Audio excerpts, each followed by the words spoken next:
Thank you, Igor. You can see I didn't exaggerate when I introduced him. Well, I'm not exaggerating now because our next speaker is very distinguished and comes from further away than Slovenia. And he is going to, the title of his paper is Communist Soviet Terror in Lithuania, 1944 to 1953. Now, Dr. Arunas Bubnys studied history at Vilnius University, received his doctorate in 1994 at the Institute of Lithuanian History in Vilnius, and since 1985 he's been a research associate at that institute. And since 2009 he's served as the director of department at the Genocide and Resistance Research Center of Lithuania in Vilnius. And his research focus has been German occupation in Lithuania, 1941 to 44. And his most important book, as he says, is on the same subject. But he's also written many distinguished articles which have been published abroad on the subject of the Second World War in Lithuanian historical memory, changes in Holocaust historiography and education programs in independent Lithuania, 1990 to 2005, and also the discovery, in inverted commas, of the Molotov-Ribbentrop Pact and its interpretation in the Lithuanian press and history textbooks, to which I would only add that I'm particularly pleased, and indeed I was particularly and irritatingly determined to have someone, an expert from Lithuania, and we've actually got two, because when Mate Čurić and I went to the PEMC meeting in Vilnius 2 years ago, I was astonished by the power and quality and authenticity of the frightening museum that they have there in the old KGB headquarters. But I was, I suppose, even more impressed by the literature that I came away with, including a full history of Lithuania by various scholars, and also the persecution of the church in Lithuania and so on. And the quality of this and the quality of the English was just superb. So it can be done. It can be done. Please.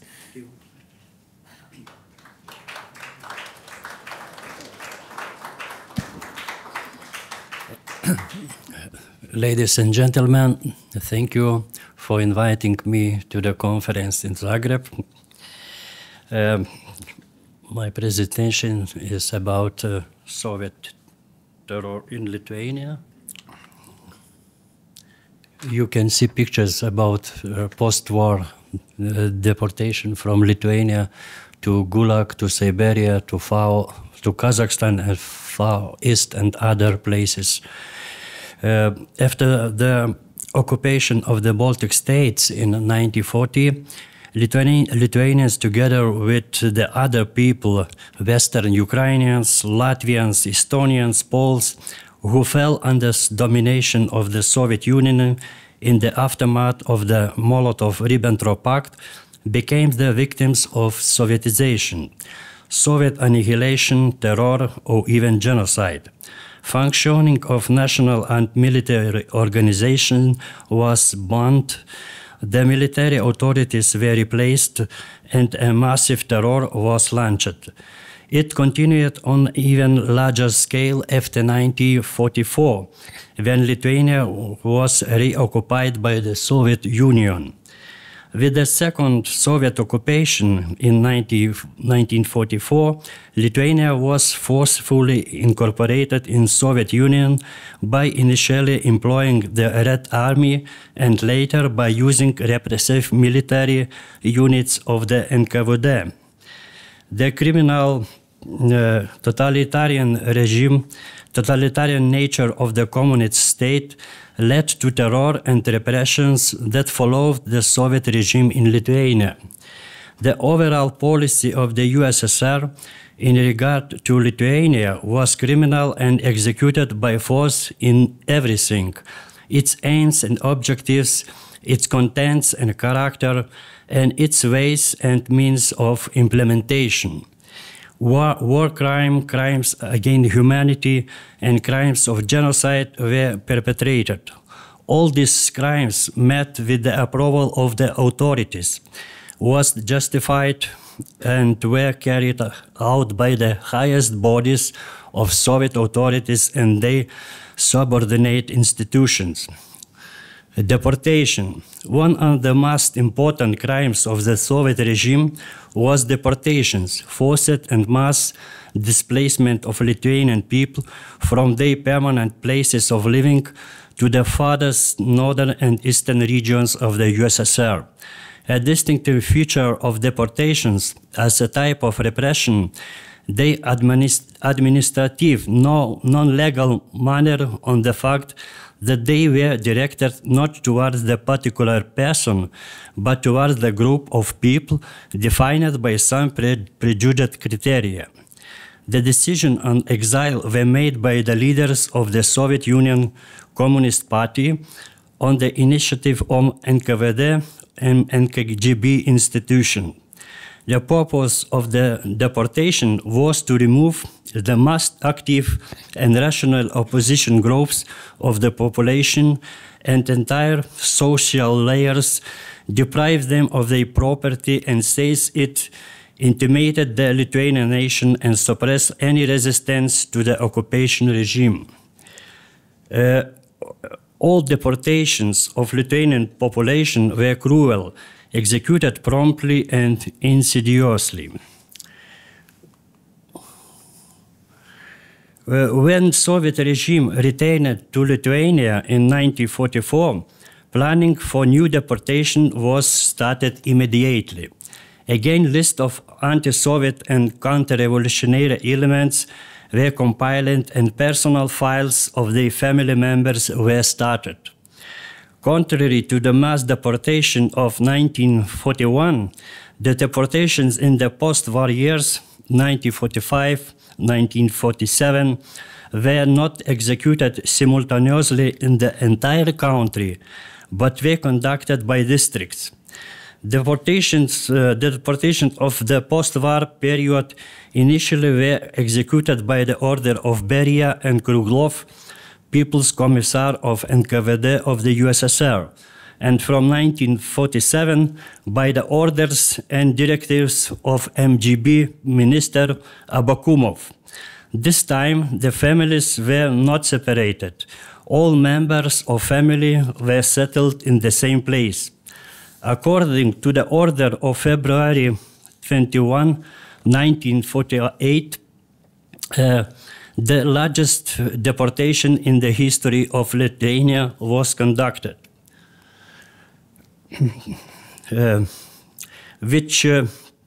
during this deportation, which for reasons of conspiracy was coded by Chekists as Vesna, spring, 11,000 families, 40,000 persons were deported. Lithuania have 3 million residents, and this deportation was very massive to Lithuania. The second largest deportation, Priboj, was carried out in the March 25, 28, 1949 by the order of January, and in this section more than 8,000 families, 28,000 persons were banished to East Siberia. Deportation treated according to the Convention of Genocide as a conspicuous action leading to a partial or total extermination of the population were sanctioned by the highest officials of the Soviet power. In the course of the time, their motivation changed. Crimes against humanity, as well forced labor, affected the lives of about 130,000 people. The accurate number of the deported people will be determined if the name list of deportees are announced. The status of the exiled was defined by Soviet laws. From 1948, when massive deportation of Lithuanians started, greater restriction on the situation of exiles were imposed by a resolution of the USSR authorities. The mass of Lithuanians, Latvians, Estonians, and Western Ukrainians were in exile until 1958. Deportees of these nations were declared particularly dangerous.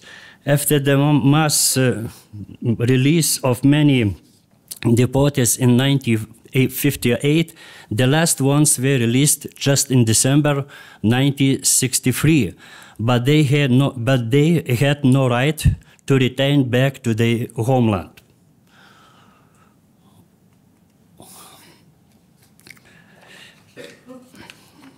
In 1944-1947, the war tribunals were the most important institution proclaiming capital punishments.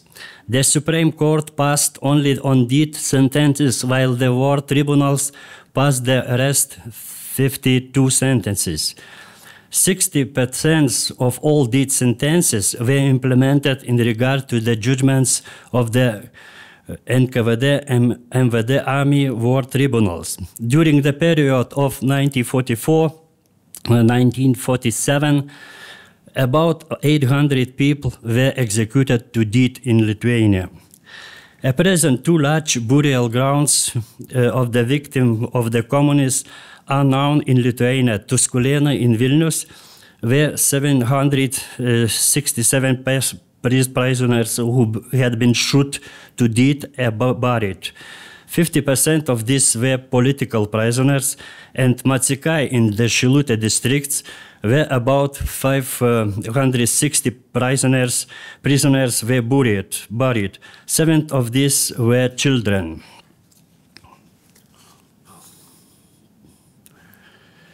Sovietization of Lithuania and suppression of the resistance movement would not have succeeded had it not been for massive arrests. Every second man in Lithuania became a victim of genocide or had to pass through the filters of the system of terror. Arrest, terror by the repressive structures had more far-reaching goals than a mere suppression of resistance. Total subjugation and Sovietization of Lithuania, restructuring of society according to Soviet postulates, could not be carried out without force and terror, without exterminating the most patriotic and economically independent part of Lithuanian nations. 33% of political prisoners from among 80-90,000 or 20-25% of all prisoners from among 150,000 were shot dead, killed during arrest, interrogation, or perished due to intolerable conditions of imprisonment and work, or were declared missing.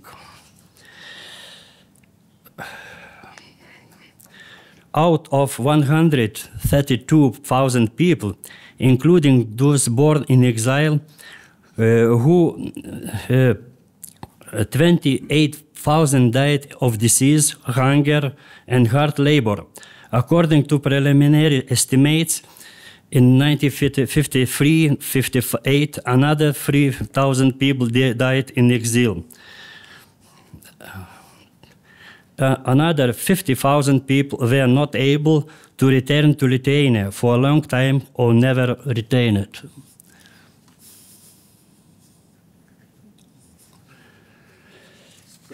After the re-establishment of the Soviet Lithuania in 1944, the killings of the civilians, of the members of the resistance movement and their supporters became one of the main methods of terrorist actions. Action of physical destruction of people suppressed in their magnitude all the action of 1946-1953. The MVD troops subordinate to the security forces of rear and the Army of Railway Security and the internal troops started the punitive operation against the participants of armed resistance or any persons suspected of resistance in July 1945, but it was from December this year these punitive operations reached their culminations. Out of 20,000 people who were killed and called guerrillas, branded as bandits in the Soviet documents, about 5,000 were defenseless persons.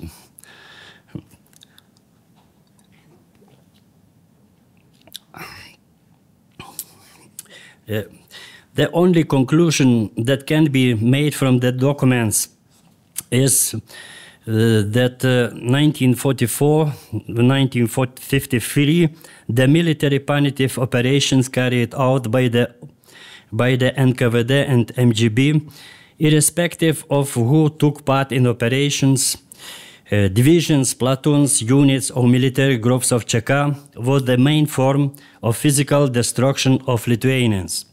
The MVD, MGB, and their troops were the main perpetrators of all massacres.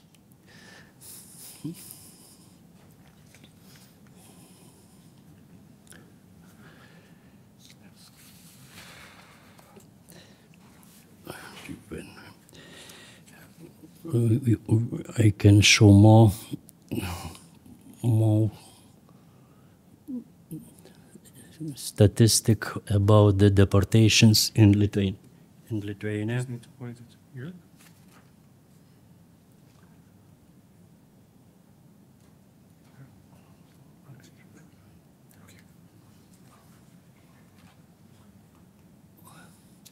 Statistic in Baltic countries, deportation of the 1949, Lithuania 28,000, Latvia 42,000, and Estonia 20,000. In conclusion, an estimate of the damage caused to Lithuania should be made. Each section of society in Lithuania, the state itself, and each of its citizens sustained heavy losses. It should be pointed out that as many as 456,000 people, every third adult Lithuanians, became a victim of Soviet terror and suffered one or another form of violence. Out of this number,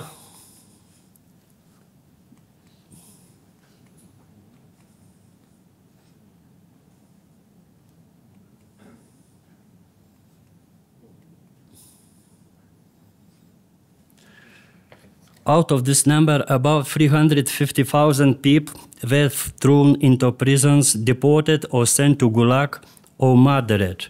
The total number is 332,000 people.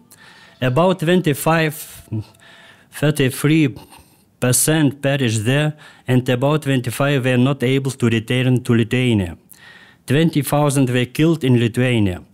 About 500,000 people were forced to leave Lithuania because of the terror, the war, or judgments of the occupation forces. Terror accompanying the process of Sovietization, war crimes, crimes against humanity, crime of genocide destroyed not only people, but entire social groups with their culture, property, and social influence. Demographic, property, and other losses sustained by Lithuanian people have had a lasting effect and will long tell upon the life of the contemporary state of Lithuania and its society as an eternal reminder of the crimes of the communist regimes.